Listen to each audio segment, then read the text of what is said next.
মুসলিম এই কথাটি কয়জন ভেবেছি, হায়রে কয়জন ভেবেছি।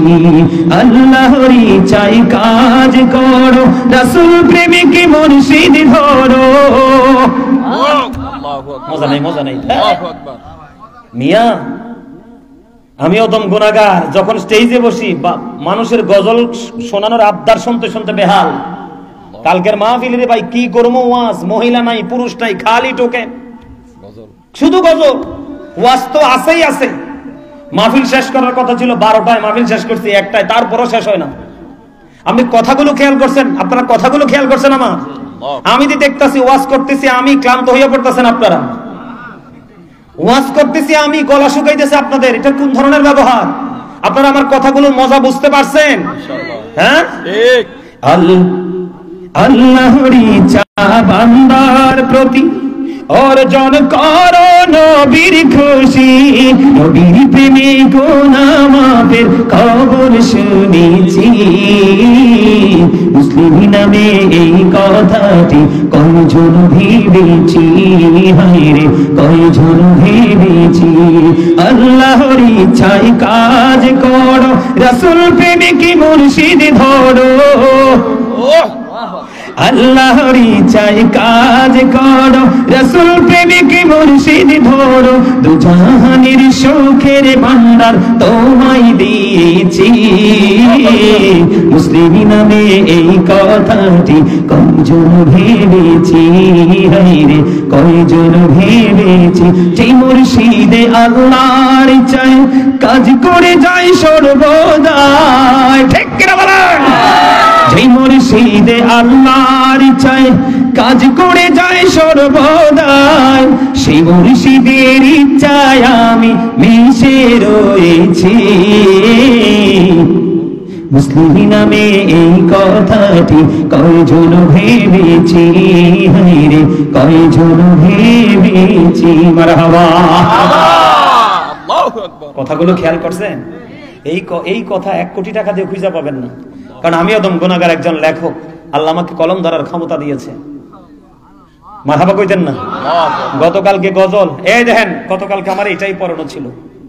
আমার আবার শিডিউল করে ওয়াজও করি, পোশাকও পরি।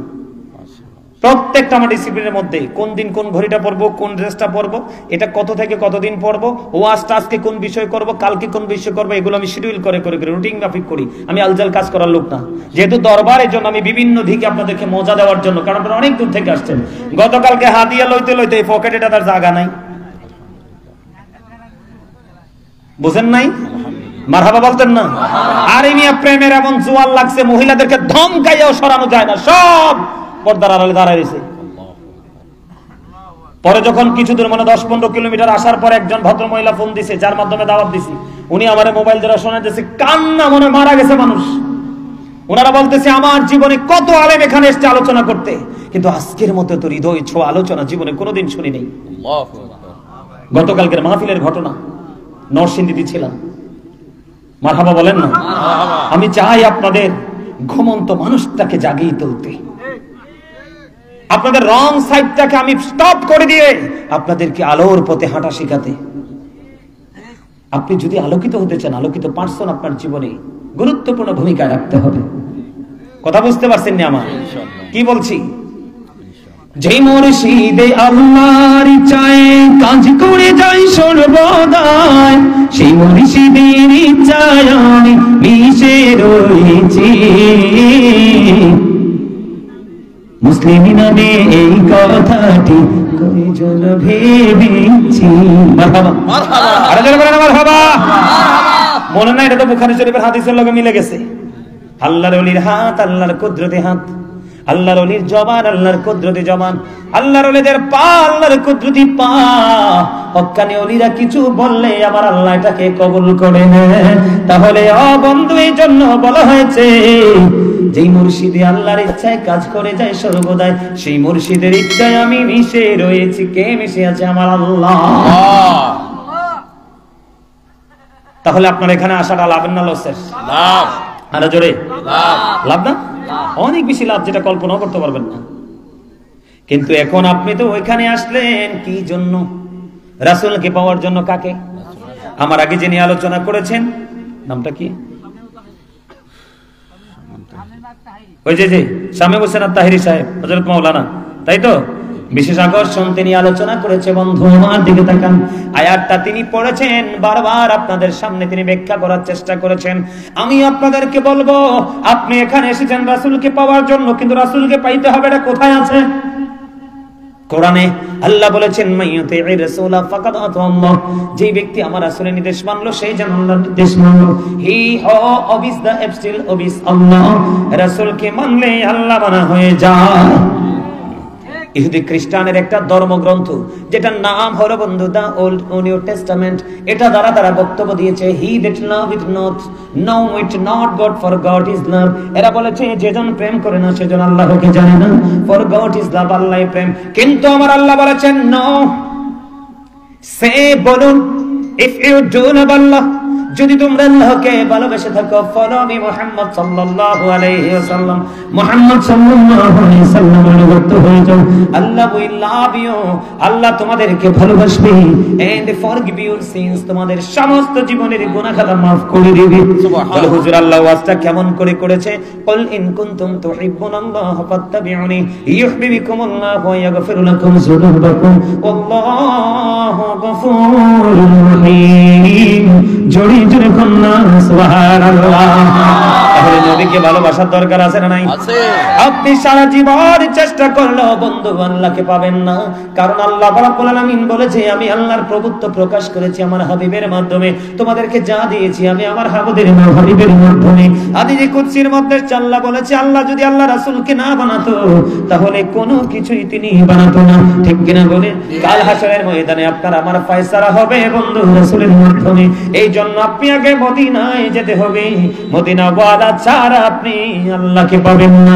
এই জন্য একটা গজল গাই, নবী নবী বলে হায় কেঁদে কেঁদে দিন যায়, পাইনি দিদার ধনে, লাখো সালাম কদমে নবী, লাখো সালাম কদমে, নবী নবী বলে হায় কেঁদে কেঁদে দিন যায়, পাইনি দিদার ধনে, লাখো সালাম কদমে নবী, লাখো সালাম কদমে। সোনার মদিনায় লোকে আছো গো, দেখতে না পাই নয়নে, ও গো দেখতে না পাই নয়নে, দুয়ারি নজরে যাও, গোলামের দেখা দাও, বলি দয়ারি নজরে যাও, গোলামের দেখা দাও, ধন্য করো জনমে, লাখো সালাম কদমে নবী, লাখো সালাম কদমে। মারহাবা মারহাবা। আরো জোরে। পুরোটা আছে অনলাইনে, গাই, ভালো লাগলে ওখান থেকে শুনবেন। পুরোটা গাইব না, আপনাদেরকে মজা দিতেছি আমি। মজা লাগতেছে? আরো জোরে। তাহলে আরেকটা গাই, এরপর আবার ওয়াজে ঢুকি। কেমন করে বলো তোমায় দেখি, নবীজি কেমন করে বলো তোমায় দেখি, আছো তুমি ওই মদিনায়, আছো তুমি ওই মদিনা, সঙ্গে নিয়ে দুই প্রেমিক সাথী, কেমন করে বলো তোমায় দেখি, বলো নবীজি কেমন করে বলো তোমায় দেখি, দেখার আশা আমার মনে পুষে রেখেছি আপন করে, বলেন দেখার আশা পুষে রেখেছি আপন করে, পাই যদি গো নবী তোমার দিদার, শীতল হবে মোর দুটি আখি, কেমন করে বলো তোমায় দেখি, বলেন ওগো নবীজি। মারহাবা মারহাবা। পছন্দ হয় না গজলের কথাগুলো? কথা বলেন না, এটা আমার লেখা, আমার সুর। আলহামদুলিল্লাহ বলেন না। তাহলে আল্লাহকে পাইতে হলে কোথায় যেতে হবে? রাসূলের কাছে। আর রাসূলকে পাইতে হলে যেতে হবে এই হক্কানি আলেম এবং সুলাখালী দরবার শরীফের মতো দরবারগুলোতে, আল্লাহর ওলিদের কদমে, ঠিক কিনা বলে? তাহলে এখানে কি আছে? ওলিও আছে, আর আজকে দাওয়াতি হক্কানি আলেমরাও আছে। তাহলে আপনারা ডাবল লাভ কিনা? আপনারা আসলে ডাবল খুশি হওয়ার কথা না? আরো জোরে বলেন না, ডাবল খুশি হওয়ার কথা কিনা? এক্সাম্পল দেই বন্ধু, এক্সাম্পল দেই। নবীর প্রেমটা আপনার মধ্যে কেমন করে থাকতে হবে?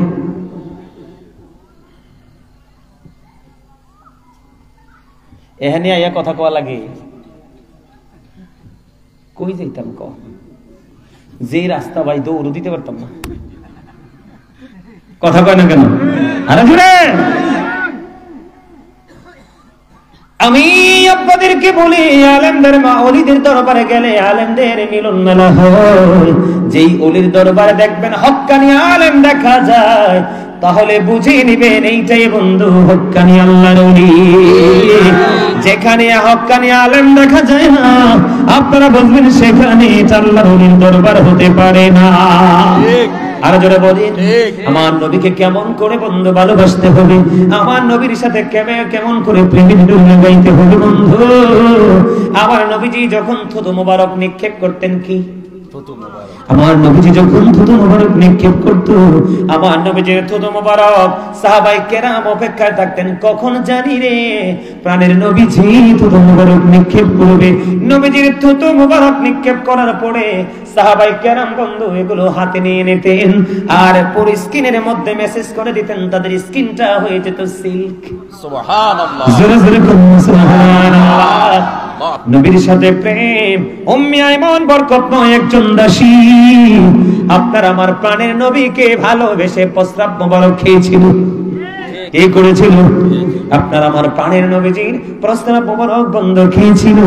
আমার নবীজি বরকতময় দাসী উম্মে আইমানকে এই দুনিয়ায় জান্নাতের সুসংবাদ দিয়েছে। মজা কিনা বলেন? শুধু তাই নয় বন্ধু, তোমরা সবাই হৃদয় খুলে শুনো।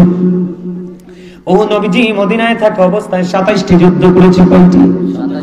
এর মধ্যে সবচেয়ে বড় যুদ্ধ হলো বন্ধু উহুদের যুদ্ধ। উহুদের ময়দানে যখন নবীজির দামদার মোবারক যখন বন্ধু শহীদ হয়ে গেল, শহীদ যখন হয়ে গেল, বন্ধু মালিক বিন সিনান নজর দিয়ে চাইয়া দেখলেন প্রাণের নবীজির ওই ঠোঁট মোবারক বেয়ে বন্ধু লোহ মোবারক প্রবাহিত হয়। মালিক বিন সিনান দেখে এটা সহ্য করতে পারল না, নবীজির রক্ত মোবারক বন্ধু চুষতে শুরু করলো। প্রাণের নবীজির রক্ত মোবারক চুষতে যখন শুরু করলো, আমার নবীজি একটা ডাক দিয়ে বললেন, রে মালিক বিন সিনান, রক্ত বক্ষণ করো না, জমিনে সবগুলো রক্ত ফেলে দাও।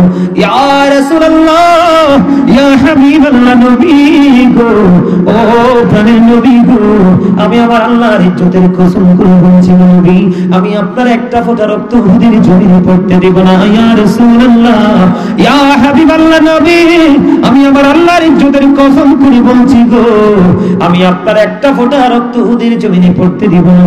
এই কথা বলে বলে বন্ধু নবীজি রক্ত মোবারক চুষতে শুরু করলো। চুষতে চুষতে চুষতে চুষতে শেষ রক্তের ফোঁটা যখন চুষে শেষ গেল, আপনার আমার প্রাণের নবীজি ওই দুনিয়ার মানুষকে ডেকে ডেকে বলল, রে দুনিয়ার মানুষ, তোমরা দুনিয়ায় যদি কোনো জান্নাতি মানুষ দেখতে চাও, তাহলে ওই মালিক বিন সিনানকে দেখে নাও। জোরে জোরে বলুন না সুবহানাল্লাহ। এরে সুলাখানের মানুষ, আমার ভাই, আমার বাবা গো, নবীর সাথে কেমন করে প্রেম করতে হয় শিখে নাও। এই কারণে বন্ধু সাহাবীদের ঘোড়ার খুঁড়ার নিচের 3 আঙ্গুলের 1 চিমটি মাটি যদি একটা পাল্লায় রাখা হয়, ওই কাউসে পাহাড় থেকে কিয়ামত পর্যন্ত যত আল্লাহর ওলি পৃথিবীতে আসবে, সকল ওলিদেরকে যদি একটা পাল্লায় তুলে দেওয়া হয়, সাহাবাদের ঘোড়ার খোড়ার নিচের 3 আঙ্গুলের 1 চিমটি মাটি যদি একটা পাল্লায় তুলে রাখা হয়, ওই সকল অলিদের পাল্লাটা হালকা হয়ে ওই 3 আঙ্গুল 1 চিমটি মাটির পাল্লা ভারী হয়ে যাবে। কারণ তার নবীকে চর্মচক্ষু দ্বারা দেখেছে, অন্তরের চক্ষু দ্বারা দেখেছে, হৃদয়ের নবীজিকে ধারণ করেছে, ধন সম্পদ সব নবীর জন্য প্রস্তুত রেখেছে এবং নিজের জীবনটা পর্যন্ত হাদিস শরীফের মধ্যে এসেছে। বন্ধু, আপনার আমার প্রাণের নবী হাদিস শরীফের মধ্যে একদিন বললেন, আবু বকরের সম্পদ আমি নবীর জীবনে যত উপকারে লেগেছে আর কারো সম্পদ এত উপকারে লাগেনি। আবু বকরের 2টা চোখের পানি ছেড়ে দিয়ে কান্দে, ইয়া রাসূলুল্লাহ, ইয়া হাবিবাল্লাহ, নবী গো, ও প্রাণের নবী, আমার শুধু সম্পত্তি নয়, আমার জীবনও আপনার জন্য বাজেট রেখেছি। জোরে জোরে বলুন না সুবহানাল্লাহ।